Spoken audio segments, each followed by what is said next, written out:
Although someone attempting to pursue whatever this may be, to reach a land of a new kind of intelligence, requires that one get beyond the area of simply chocolate or vanilla, put slot A or tab A in slot B, or things either being this or that, right or wrong, true or false. Although all of that, there is a little method that I piecemeal have mentioned to many of you, and I have mentioned it in passing to all of you, but let me make it very clear, because I see everyone at some time or other ignoring it. Those of you who know this full well. So I'm going to give it as another method, tool, approach. And that is, in everyday affairs, even those that seem to be stepping on your toes personally in the city, there is a method of taking whatever is the current approach, attitude that you have, even the apparent reality as it is now, and reverse the mother. Jesus, a whole lot of you guys know that, and you'll turn right around and ignore it. Besides my mystical ability to look into your soul, like the shadow used to do from the radio back in the 40s. Beyond that, is you guys will come up and mention something to me. Either a question, a problem, or you'll just mention sort of a rhetorical type inquiry, but you'll mention something going on in your life, and then your eye is like, well, do I have any sort of pertinent comment, any suggestion I might make? And the easiest one I could make, the one that you, in fact, know from some past experience and have already forgotten, is whatever you're doing, you should reverse it. Now, let me talk a little bit about what seems to be out there. Do you realize, I ask rhetorically, since you can do that to me, the fortunes that have been made in life, the drastic turns that life has made by taking an existing reality and reversing it. The first one that came to my mind, assuming things come to my mind literally, was this one. How about this? This is current. I was thinking some more historical ones there for a second. But here's one that's right up to date in your lifetime, most of you. Retail emporiums. At one time, the large ones, back in the 30s, let's say, to clear most of you people's, get it right up to the cusp, or the 40s even. Bloomingdale's, Macy's, whatever landmarks are in other cities. Here in Atlanta, there was a Rich's that took up a whole block. For those of you out of town, it was now Federated, that corporation. But here's what it was. A real shopping spree, the family to go into town, into the city. The real emporiums, the big ones, would take up their own block, and so you had the shopping area, and it was surrounded by people. Many doors, and they surrounded the building. Windows they could look. Fortunes, absolute fortunes have been made in your lifetime on the basis of reversing that. They're known as shopping malls. They put the people in the center, and you're surrounded by stores. Literally. It is a reversal. Now, of course, I know most of you, well, too many of you I've yet to have the proper influence on. You don't go around thinking this way. Shame on you. Because you just look at a shopping mall, and some of you, I guess, are young enough that you almost grew up in them existing, but some of you, a fair amount of you, were alive in your particular area probably when the first shopping mall, especially the enclosed one, was built in your area. You just take it as, well, it's something new. You go there and there's a whole bunch of shops all in one. How neat. Things like that offer a possibility. It's this kind of 5D, or all sorts of terms I make up, of topography. To look at something like that there it is, it booms, and you look at it and you think, hey, that is neat. But then to think, what is going on? So it's always you can go back to what ends is life doing this. But let's just take the immediacy of it. As you look at it, and suddenly this shopping mall is news. They're not having to pay for advertising. Your local stations, we're covering it, reporting on it. And with their first anniversary, they covered it like news. And you should look at things like that and think, what has happened? Why is that so unusual? Because besides a Bloomingdale's or a Macy's taking up a whole block in Manhattan or in Atlanta, on the adjoining blocks were a whole lot of little ones, smaller ones, a Woolworths, a Kresge's, a Schwartz, and they're splitting up the block. And so you can say, well, now there's been stores all together. What is it about this mall? And I'm telling you, think about it. Topographically, they literally turned the shopping experience inside out. Because other places, there was a store. Of course, this has, if I could think of other examples right now, or if you can't, shopping is just one thing. I could just start doing this mathematically and say, here is X, and it's surrounded by Y's, people. But there's the area, and people surrounded it. You got out of your cars, you parked somewhere, and there it was, you had your choice of what doors to go into. You surrounded the area. They took a shopping mall and they turned it inside out. They put the people inside, and now you were like the store, and you were surrounded by the shopping area. Absolutely reversed. How about? I said I was thinking of a few historical ones. I've got to make them crude, of course, and so any of you who are sophisticated enough to look for little chinks in this, don't do it, because I know what they are. But in general, taking high school and probably nowadays most college level attitudes toward history, we could say that Columbus took the prevailing attitude that if you want to go east, that is to India, you go east. You sail east. What was his idea? Wait a minute, let's sail in the opposite direction. We'll get to India by sailing west. Man did quite well for himself, by all reports. So he blew it on gambling and other important things and women. And historically, even in your own nervous system, you individually and humanity, I could point out that there was a kind of reversal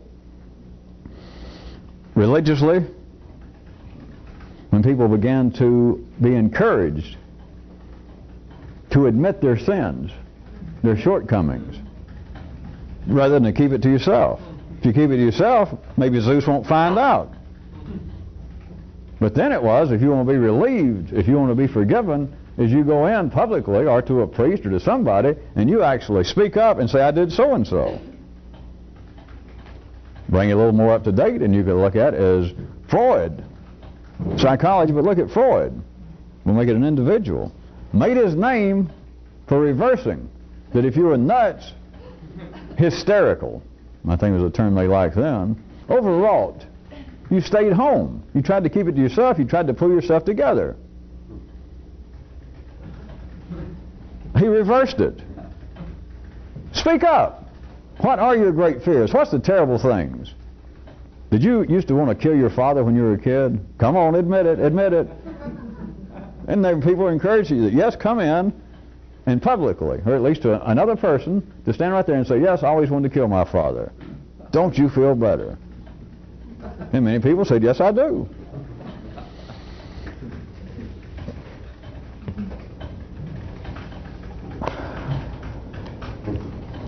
How about the one I was using a question that somebody asked me a while back?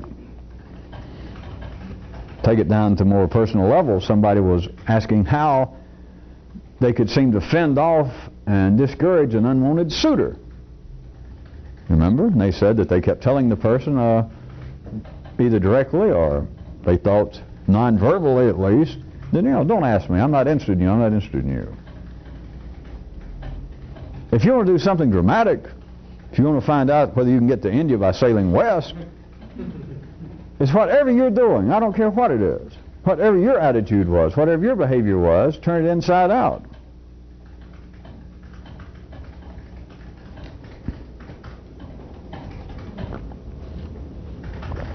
Anything that you can name that won't blow up on you is subject to this. It is not necessarily the end by any means of what you may see of it, what you might learn from doing it. But you can make an instantaneous discovery. That is, you can almost instantaneously affect the behavior of the dance going on between you and somebody simply by reversing, by turning you and them into a shopping mall situation instead of one of you standing outside a store. All you've got to do is reverse, turn inside out.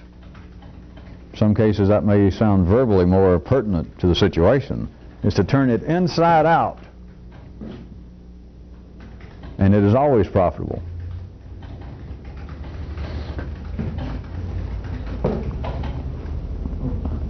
How about on an even more personal level? It would seem to have to do just with you dancing with you.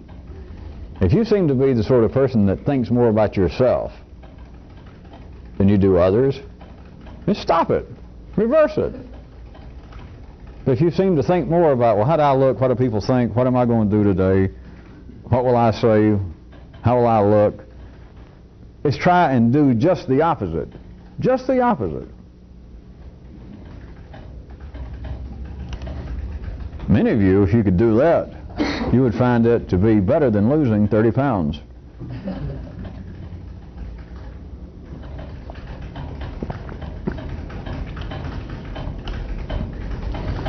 Things that you believe,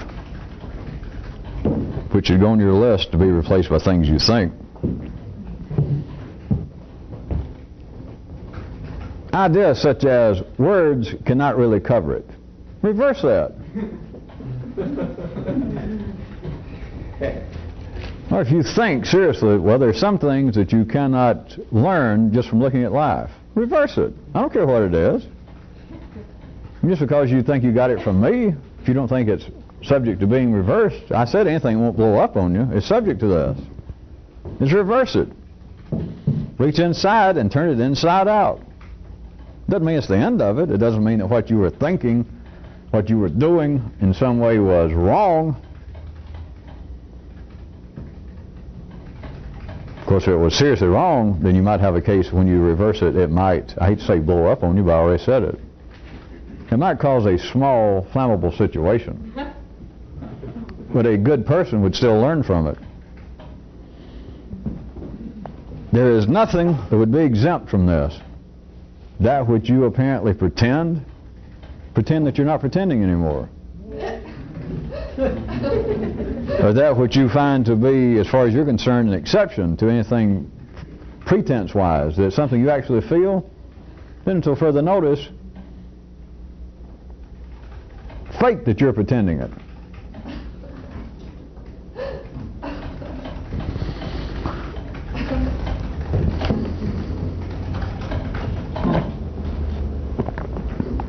Well, now that I started off and tried to give you something very practical, let's go into that which is, of course, at the heart of this kind of activity, that which is absolutely impractical, irrelevant, immaterial, simply entertaining.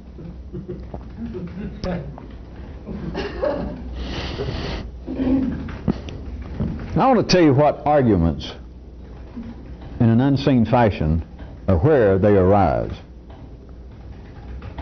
All debates, all arguments,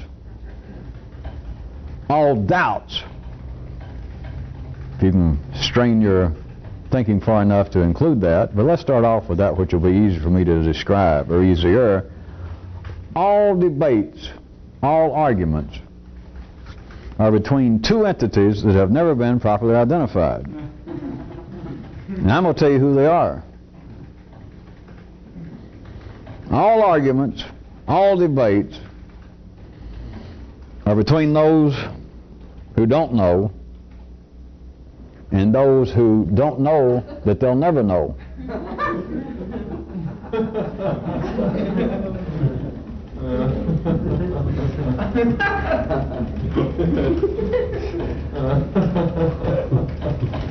Anything less than that is not an argument. And any description of the participants of an argument that does not meet what I just defined is incorrect. Is why, for among other reasons, that at the ordinary level of intelligence there is no end in sight to arguments and debates, because the participants have not been properly identified. It's as though life has called for this continuing series of, let's say, formal debates, if you remember from your college days. And everyone feels as though, here and there, that they're on one of the teams, sitting over here at one table or one group over here. You're defending your religion, your nationality, your race, your individual idea. But there never seems to be any satisfactory conclusion forthcoming in this debate. Many times you're not even sure, if you'll follow what I'm saying, who your opponents are. You're just simply aware that there are people opposing your views, your thoughts, the thoughts of your tribe. They may be periodically in focus, you think, and at other times it's like just maybe dust up over a mesa, up over some hills, and you assume there's some Indians over there that probably like to wipe your ass out with a hatchet. So you assume, you hear noise, that is the enemy, or that's your opponents. You can't ever convince them. They can appear to be intelligent once you meet them, but once the debate starts in earnest, as far as you're concerned, it never reaches a satisfactory conclusion. One of the reasons why I have just given you the situations of all debates, all arguments of all natures, cannot be understood until you understand who the participants are. And the participants are always either individually or collectively, according to how wide your sight is at the time. It's between those who don't know, and I don't care what the subject, what the area of debate or argument or discussion is. If there is disagreement of any kind, which, find me an exception, and be sure and write to me.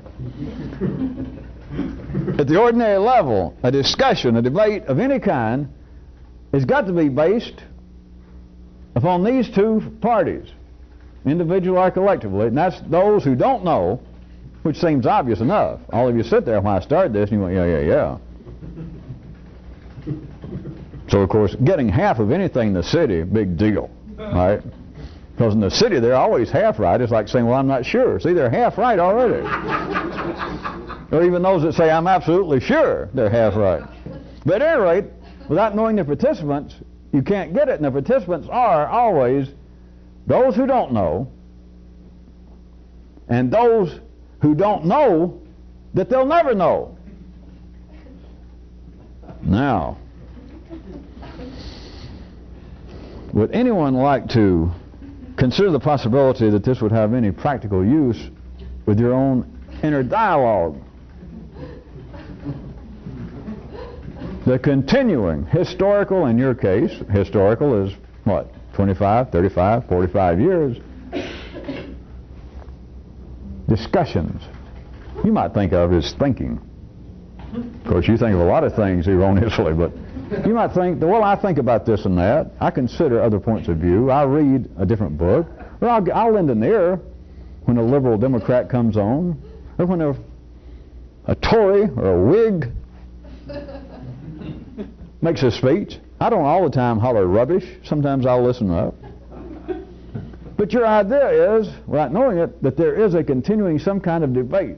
And that perhaps, if you were really tied to city-level intelligence, that in some way this kind of continuing internal dialogue of replaying, perhaps, great mythical or allegorical stories and history of Socrates, and this questioning of all those upstanding Athenians, except for those who were laying down. You might think that this in some way will surely bring forth the truth, at least to you personally. That is, until you face the facts that nothing's happened since you've been doing it. But here's one way to look at it. As you have never correctly understood that this debate, the way it stands now, this discussion internally, this apparent thought process of you bouncing things back and forth, are you considering this way and then that way? You trying to read a book on one attitude, political, let us say, and then later read another one and try and think about it. You've got to face up to this. All of you know this. No pessimism. You've got to face up to the fact that all of the ordinary operations of the mind have brought you nowhere. other than a hobby, which is fine. But if you see that you could take my description of the unrecognized participants in all discussions, all arguments, all debates. It doesn't have to be a bloodletting argument internally or between you and somebody else. As long as there's a discussion, which, as I said, find me an exception. That's simply the nature of life that keeps things going, that there's always resistance. There's always a discussion. But if you looked upon your own internal operations, this internal dialogue has always been between these two participants who meet. In fact, to exemplify, if I must go that far, my description of the normally unrecognized parties of any discussion, which are, now take all this internally now and try and consider it, the one aspect of your dialogue is the one that don't know or doesn't know. And you can say again, all right, got that. And the party, the other aspect, apparently, the resistance to it, the other participant in it, is this. Is one who does not know that it will never know. Would that change, if you could see it all at once and hold it there for a few seconds, would that change the complexion of how you think about how you think about?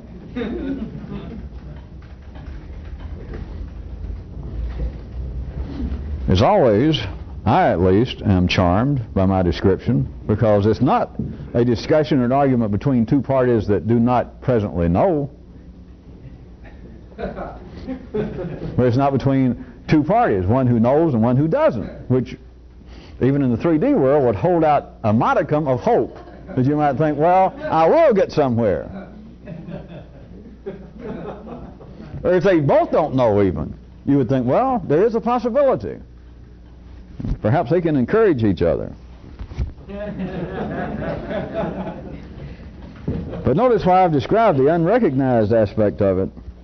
It's between a party who doesn't know, which seems obvious, that one, and the second party, the second aspect,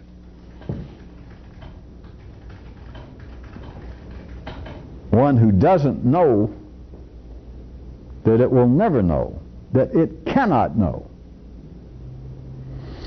There's not much more I care to try to tell you verbally about that. But if you can remember that, every time you hear any discussion, or any time you're watching TV and somebody makes a statement, some political, an economist, somebody makes a statement, and internally you respond. Even if it's just like, that's a debate. It is. It's a discussion. If somebody comes up and says, elect me and I'll do so-and-so, and you go, that's a discussion. And if I stop suddenly, I say, all right, describe the participants. You would say, well, we got a guy here lying. Now, I don't know how, maybe he's fooled himself. Maybe he believes that if he gets elected, he will look after our interests. I don't know. I know this. I know that I know better. So, the discussion is, I know that I know better. I know that the guy's a liar or else a fool. Now, him, I don't know. Maybe if I get down and talk to him, maybe I could get him to see. Maybe I could get him to admit in private that, well, I know I'm lying. And if that's not the case, maybe if I talk to him, if I get him in private, he might say, well, perhaps you're right. Perhaps being in politics as long as I have, me or anybody, it gets to the point of a certain kind of necessary self-delusion. In other words, there could be at least some drawing together of a closer, some kind of increased area of possible agreement between me and the other party. If you've got any sight about the way things work in life, you know that's not true. If you and somebody else disagree, maybe I should just point out the real directness of it to you people. Any of you people are just seeing this tape like for the first time off the street, don't listen because you might get confused. Or you'll think it's too simple, or else you'll think it's too complex. At city level, all of you, do you know this? I'm going ahead and tell you. You should know it. At city level, at the ordinary level of the operations of old intelligence of you and everybody else, people that you meet suddenly, a long-lost cousin, an employer, an employee, somebody new at work, somebody you meet that you immediately don't like, you're not ever going to like them. You do know that, don't you? You may have to learn to work with them. You may have to learn to treat them as an in-law. You may have to learn to treat them civilly. But meet somebody, when I say don't like, we're talking about there's an argument between you and them. Just the first time you see them. They say, Fred, this is Jim, and you go, hello, and there's already an argument. That's not ever going to change at city level. Does everybody know that? Now at city level, you're not supposed to know that. You were supposed to be wired up in such a way that if somebody like me said that, you'd go, oh, you're nuts. You're nuts, you're uncivilized, because that's not true. That cannot be true. And at the city, that's correct. That's the very thing you should believe. The very thing you should feel, right? That, no, that can't be true. No, there may be some old basis for that, but that cannot be true. We cannot rest there. You got to push forward. You can push forward, you can push backward, you can ride a tricycle, you can take a nap. It ain't going to change. That's the way it is in the city.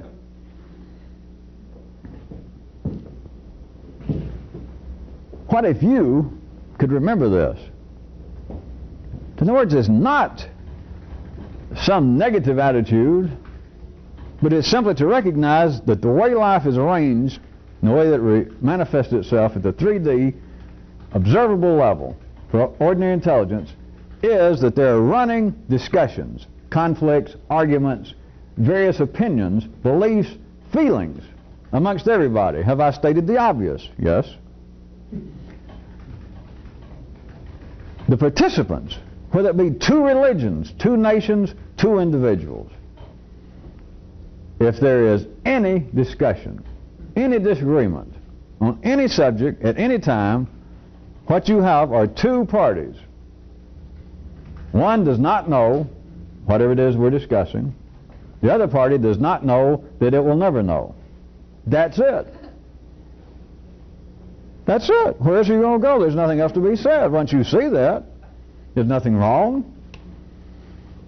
You will forget any inclination to try and jump in the midst of this, like with two other people. Let me start off with an easy one and say, look, folks, I can see both sides of this. I can see a little bit of both sides. Let me come in, if I may, and act as a mediator. You can act as a mediator. You can act as a tricycle. You can take a nap.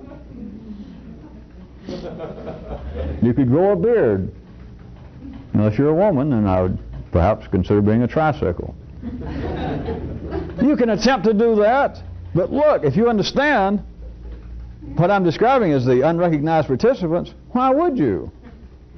Now, internally, the apparent dichotomies, the ambiguities you have, and you think, well, in some way they will finally rectify themselves. My superior intellect, my continuing efforts at thought and taking certain substances into my body, that I will, in someday they will all come together. They will not at the ordinary level. Not if I have given you, as always, a fair description. My description of these unrecognized, normally unrecognized participants. Do you realize nothing can be done? Anything that can be done will not alter the situation. You're always going to be left with whatever it is at any time that you step into the argument, whether apparently out there or in here, and however you look at it, whether it seems to be two people, two groups of people, two institutions, or two attitudes in you, or even two attitudes in another person, of them trying to decide, what should I do? Should I do this or that? And you recognize that one part of the discussion, since it takes two parts to have a discussion, any disagreement, one part of it, at this moment, in this area, about this subject, one party does not know. Now everybody can agree to that. That has to be true. Because how you fall in the trap then, right quick, if you can follow me, is you can say one party doesn't know, because if they knew, assuming there's a correct answer, a correct solution to this problem, then obviously one party doesn't know. We don't know yet what the other party knows, but we got to say one party doesn't know, because if both parties knew, there'd be no argument, right? So we're safe in starting out and say, all right, one of the participants does not know what's going on, does not understand. All right. But then where you fall is when I tell you, all right, the other party. Then you think, well, the other party could be right. It's not better, it's not worse, it's offered another angle. The other participant simply is not in the same position of not knowing. The other participant does not know that it'll never know, that it cannot know. Why, to what avail, to what possible profitable purpose would you stuff into that in yourself? Would you give it any more attention? Would you expect any more out of it? When on the basis I am fairly describing to you, nothing profitable will ever arise from this. They can apparently change positions. They can fall in the mud. Nothing's going to change.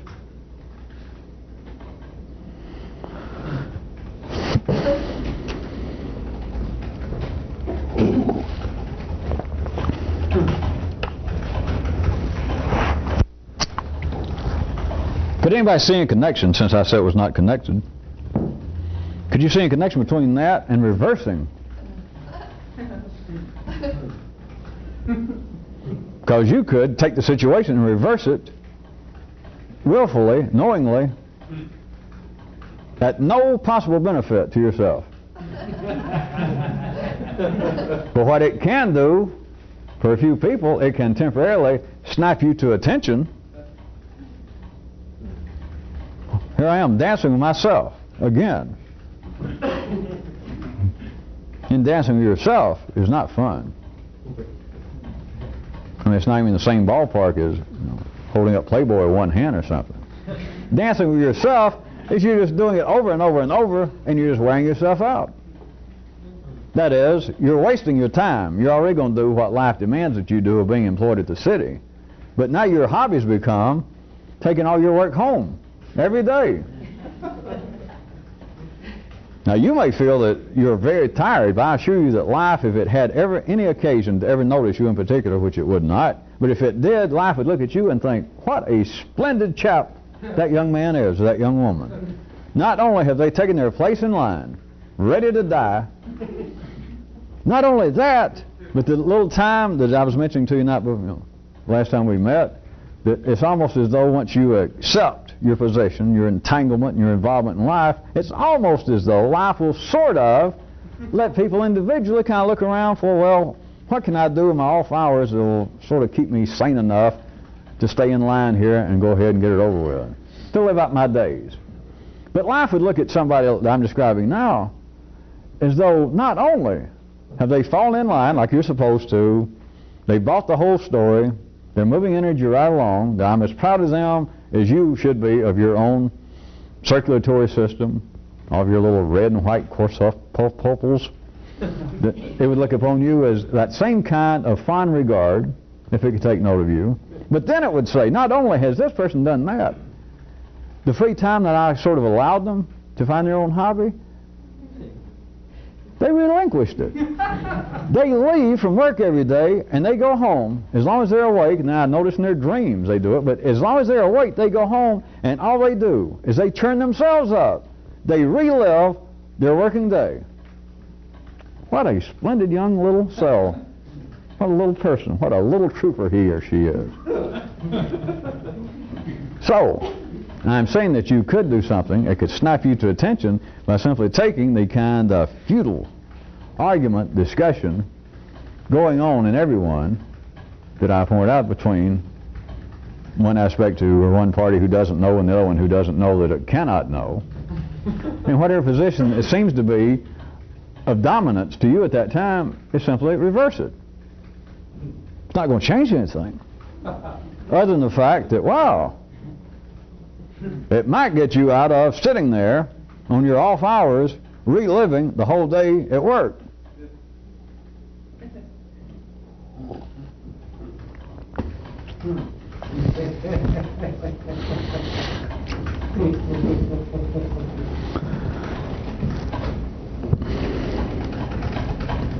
There is, for someone attempting to do this, I'll go ahead and call it a real revolutionist until I abandon this completely, but for a real revolutionist, for someone attempting to do whatever this is, there are things that you should literally never say. They should not be spoken. Such as, you should never say, and we're talking about, I'm down, let's skip out here. You should never tell yourself what your real pretenses are. Never. You should never make any comment to yourself about what your pretense of feeling, interest, passion is vis-a-vis what you think at the time, what seems to be your real, that is, your automatic, your old, your mechanical passions and interests. You should not even speak of any attempt, any suspicion of distinguishing between the two. Should not.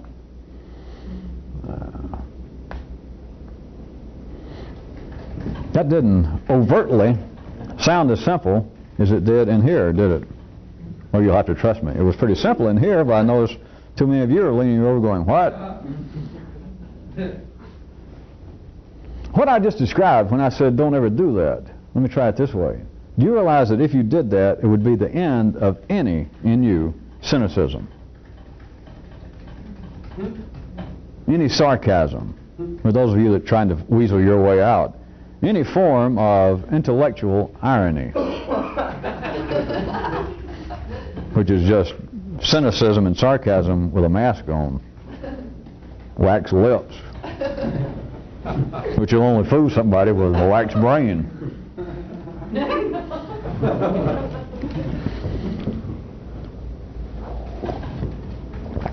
There are things that you should literally never say. Now, I don't make this sounding more complicated than some of you thought it was there for a few seconds. All of you know this in some way. There are things that this even seeps out in life. The old idea that's in all religions somewhere that there is an unforgivable transgression that you can make against the gods of your religion. And it always comes out described as this, is in some way cursing the God. Or it may be even specific curse. It may be the God somewhere of some religion or some, well, we'll call it some religion somewhere. It might be that, well, you can curse the God this way and that way, but you can't ever say something about, you know, your mother sleeps with sailors. You can say other things. You can say, well, the God's dumb, and you can say, the hell with him, when you're mad and hurt yourself. But there's always the belief somewhere. There's always the idea that there's certain things or a thing that if you say it, you're done for. As always, there is a modicum of usable information behind that. But insofar as doing this, it does not have to do with anything specifically aimed at some otherworldly or some external being. It includes everything. One of them is not any more important than the other. It's all encompassed. It's all included in what I just said, that there are certain things that someone doing this should never, ever literally say. Not even to yourself. Now, one part of the dialogue can certainly say it. It's going to say it. It's already said it. If it hadn't, it'll say it now. But as long as you do not let the other part say it, you're all right. Because it's the same thing as, well, there they go, a carload of young liberals, Democrats, to take up for picking on the Republicans last time. As long as you do not let both aspects of the dialogue say that, then you're all right. But there are things that you should never literally say. They should never be spoken. You should never let both sides of your dialogue say them. Never. And since I'm not using religious symbolism, I'm just going to tell you it's bad news. It is really bad.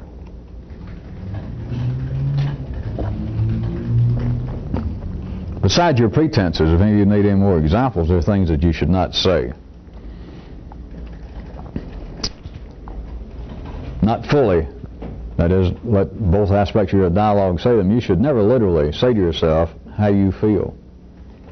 We've covered that. You should not say what you think.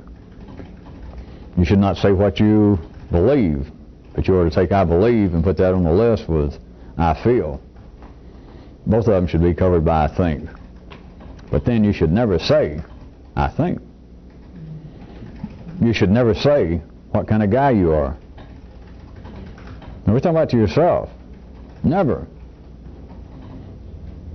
Just because you might be able to refrain if somebody says, boy, I've been watching you, or I haven't seen you in several years, and boy, how you've changed for the better. Now, I've always heard about you, and now that I meet you, I've just been so impressed by your talent that I've always heard about. And part of you goes, yeah, that's the kind of guy I am. And you refrain from saying anything. And if you think, well, I have hit a home run, you have not. Because even to yourself, if you literally say, I am quite a sport, am I not? It's very bad. It's serious bruising.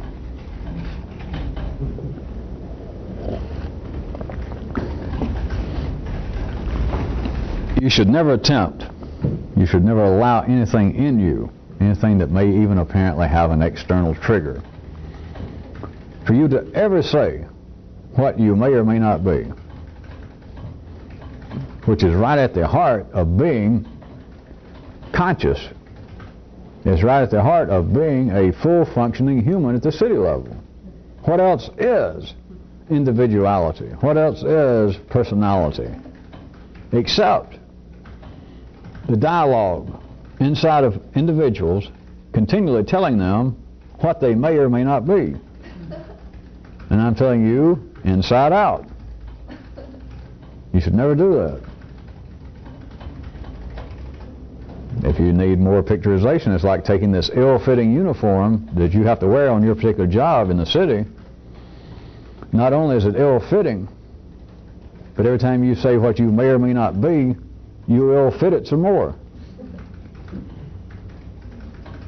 Or if you don't take it like that, you take places where it's ill-fitting and you grab hold of it fast and hold it to make sure that in some way it might not stretch or shrink up to where it'd fit a little better. You don't like that? So take a wound you got, and at least it might heal, is to be sure and stick your thumb in it and pull it open a little bit. That's every time you say, just to you, that you literally say that I am either this or that. That's what you're doing. Turn the tape over. Next paragraph. See if you like this one, since this has been a sketchy night for some of you. How about this?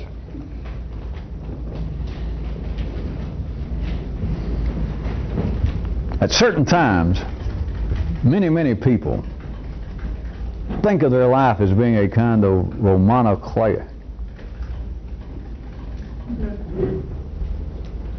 I was afraid of that. Well, it's a perfectly good term. I even refrained from letting Kyrie use it a long time ago because I was afraid of this. A Romano clay literally is a factual, an actual occurrence, actual people presented in the form of fiction. I am stretching a little bit, but there's not even an English term anywhere even close to it. But that's the kind of novels that you'll, if you see a review, they'll say, well, the novel appears to be about such and such. It's about a Greek shipping magnate who marries the widow of an American president.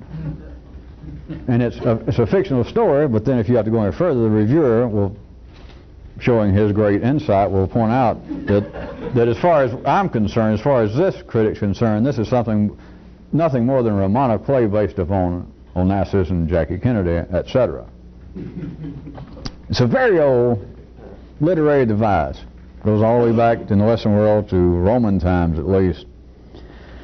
So now that you got that, I'm stretching a little bit. But now think, because it's happened to you, there have been times in your life, even though you didn't know the term perhaps, that you felt as though, thought that your life, right then, that you were leading was a roman of clay. That is, that I am living out something here that is really being presented as a kind of fiction, but it's based upon something real, except I'm like at the fiction surface of it.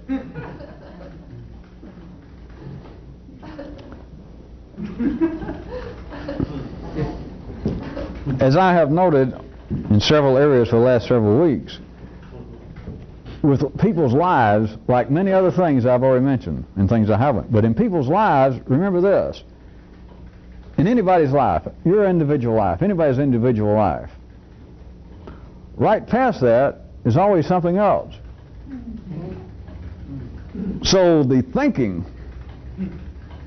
in the city, of course, they might want to say the feeling that my life, right this second, now that I know the term, is a kind of, at least inverted, Romano clay that I'm living out some kind of fiction that it may be based upon something real, but what I'm doing is not it. Right beyond even that is always something else. Always something else.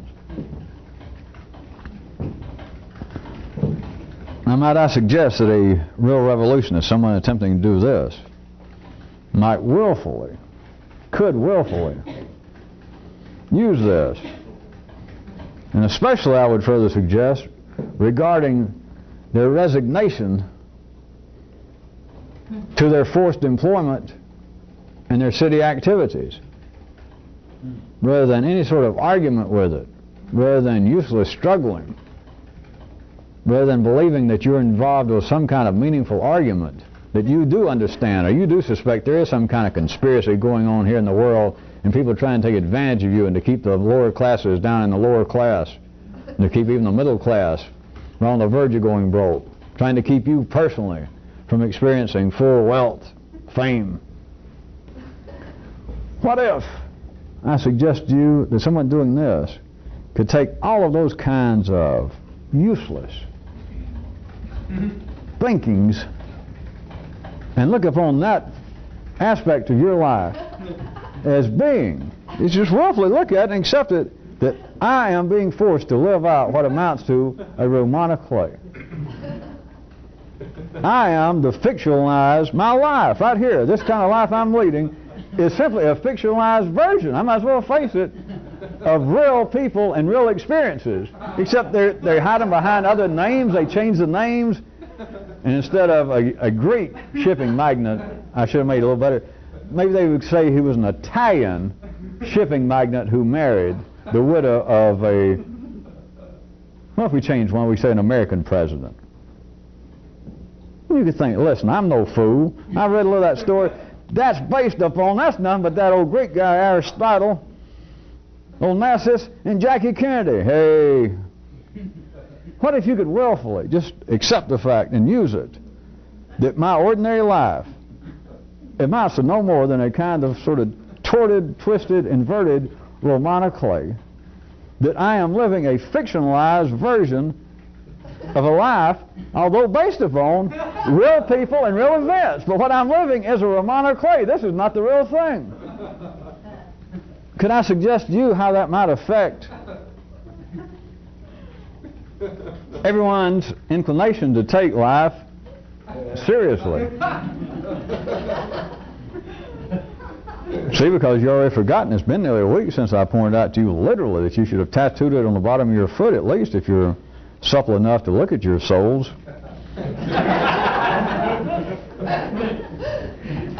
To tattoo on your foot that if it don't matter to me, it don't matter. Literally. Figuratively. Eastwardly, westwardly, southwardly, northwardly. But rather than be involved with some argument, which I've already described to you what arguments are, it's simply accept the fact that insofar as your city employment, whatever it is, what you seem to be up to the point of this, is simply accept that I've had passing feelings that I was living out some kind of fictionalized life. Everybody is. On this basis, that once your thinking gets a little more complex, that, all right, if you just take what this seems to be on the surface of what I'm doing and everybody else, if that's it, if that's where you take it, fine. Of course, you wouldn't be here. Everybody else, by and large, takes it there, except for these moments I've said, that people have a thought that hits them that I am living a kind of Romano clay. I would also suggest that all this great debate just struck me an area everybody's heard since I was using French terms, déjà vu. That's describing all kinds of things from eating too much bran to reincarnation to paying off some karmic debt. What if I've just described the basis of it? That just every now and then it's just another version. Since people have never, as far as I know, no one has ever taken the idea of Romano clay and tried to apply it to everyday life. And so it comes out in little bits and pieces, and part of it is déjà vu, that, ooh, I've done this before. That's the same thing I'm describing. They don't know where they've done it before. It's like, some of my life seems like just a a slivery piece of fiction, and then sometimes it seems kind of real, and then sometimes it doesn't. I've just described it. But what if you just went ahead and took life as it is up till you reach this point, up to getting involved with this, not just linearly, not just chronologically, but all the time, that everything below this, everything up to this, is what I mean by your life in the city, your employment, your entanglement, is taken upon all of it as an enforced living of a kind of Romano clay, you and everybody else. But if you know it, if you see it, if you accept it, then should I suggest that there might be certain benefits accrue therefrom.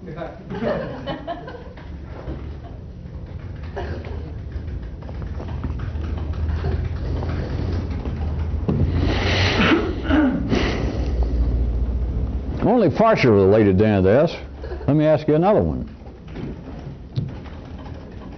How about TWE? To what ends, possibly, is life arranged in this manner, to wit, that everyone believes that there are two worlds. Not just here, not just me talking, out there, bricklayers, ministers, accountants, transmission repairmen, believe, think along the lines that there are two worlds. Now, I'm not going to use the kind of examples that some of you might already think that I'm going to refer to, because examples are simply less complex, more simplistic seeds out of the whole pomegranate, or the whole prune, if you prefer. But everyone thinks that there are two worlds on this basis. That first, there is the dull, unsatisfying world that they inhabit. Not just out there, but, of course, and then there's another world.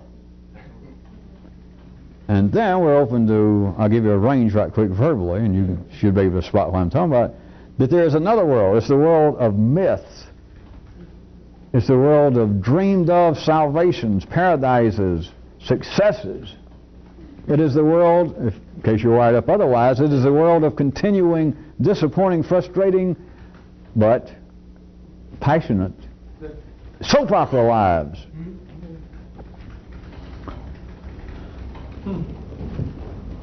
That there is a world of continuing political conspiracies going on. But in all cases, the second world, now you just threw out just some examples, but in any case, you got the first world is the dull, unsatisfying world in which they inhabit, and then there's this other world they suspect, they hear about, they read about, they dream about, they're sure it's there. This other world, that compared to theirs, is where everything is right, or at least seriously better. Now, I should not have to preach, hang, or harangue, or hector you any further with this. You've got to hear that that is the way intelligence, that is the way people are wired up and arranged, that everybody on this planet believes.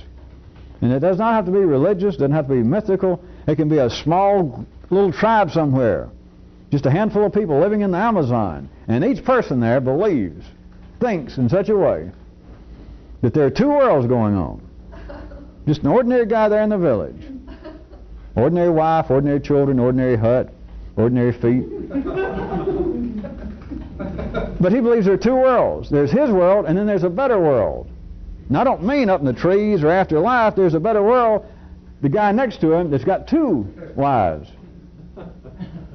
Or the guy next to him's got no wife. Or the chief of the tribe that's got 5 wives.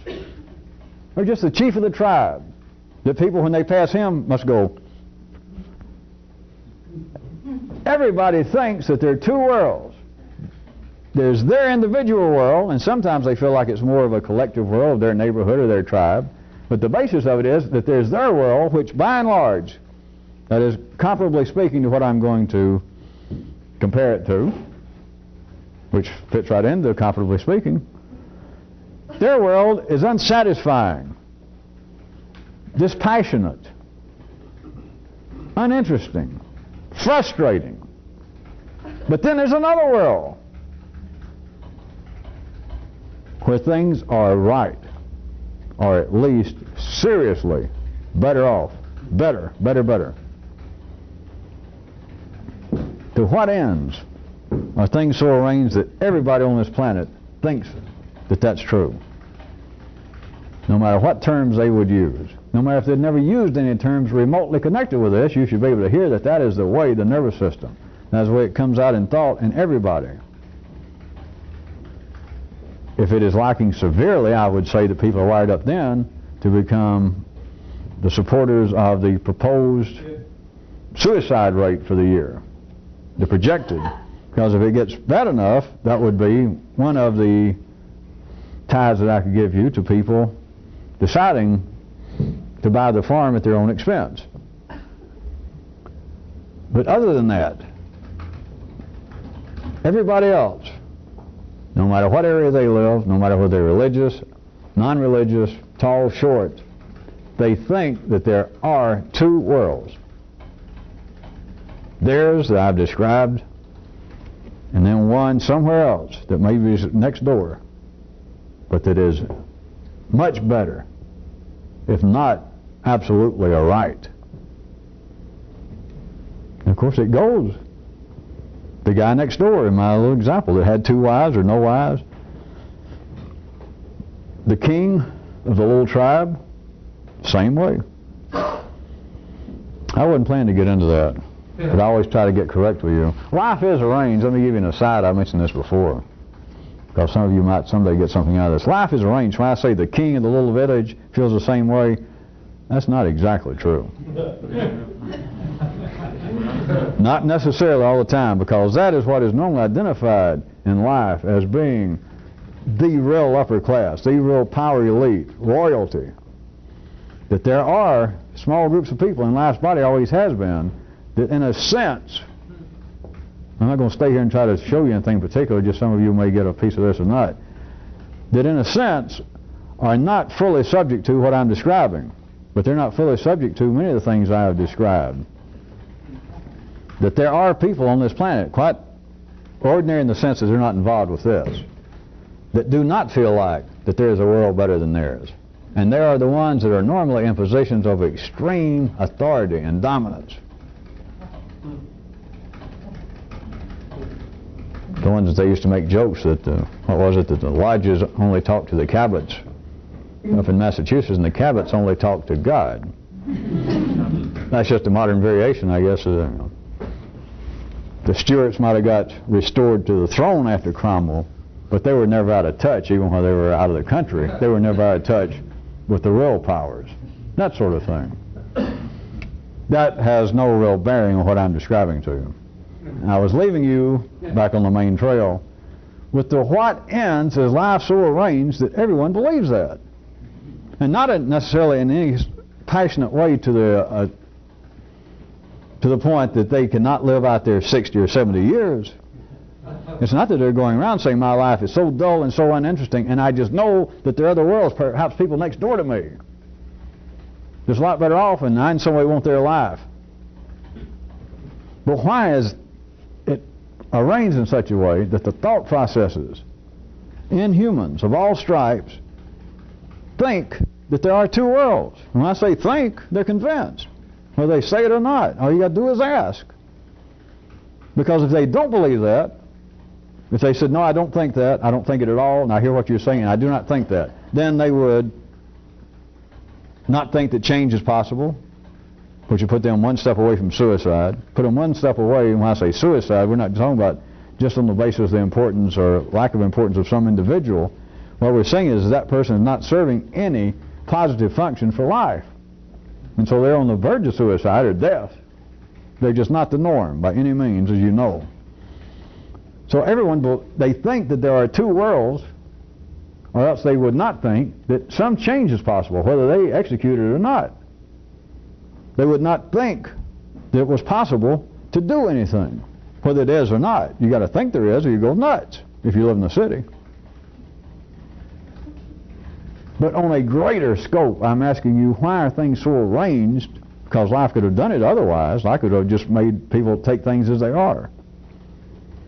But why does everyone think that there are two worlds? And once you point out to them, they say, yeah, there's no doubt. Whether they like the way I described it or not, I could talk to them just for a few seconds in some other way as soon as I saw they didn't like it, but everyone would agree that yes, there are two worlds going on. No doubt about it. And of course there is some doubt about it. Oh, all right, there is no doubt about it.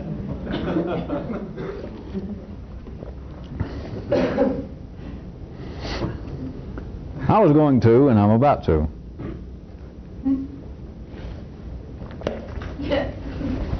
Fini tonight by giving you an excursion closing query. One of those thinking trips. Any of you who would care to pursue this? But let me ask you. Now listen. Some of you could get something out of this because it may be tied into something I'm going to do, but it may not be. I shouldn't hint. Just try and encourage you to do something. Forget that. If you need encouraging, forget it. Here it is. How would you like it, personally? What would you think? You got that? How would you like it? What would you think if I did this? If I ceased mapping and talking about man's internal operations and structures and exclusively began to talk and map and describe nothing but the apparent out there. Not just using some of it as springboards for metaphors of politics and economics and always saying, well, that's nothing but a reflection of what's going on. Did I stop anything? No mention about people anymore, and all I did was talk about literally out there. Literally, didn't go any further. I talked about political, economic, religious, military, social.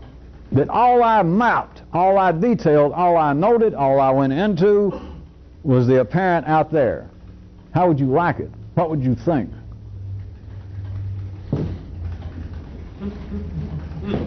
I could end up with a couple more.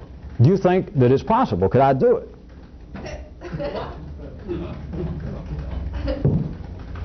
Another one. Would, if I did it, would it make any practical difference? Last one. If I did do it, could you really tell that I'd done it?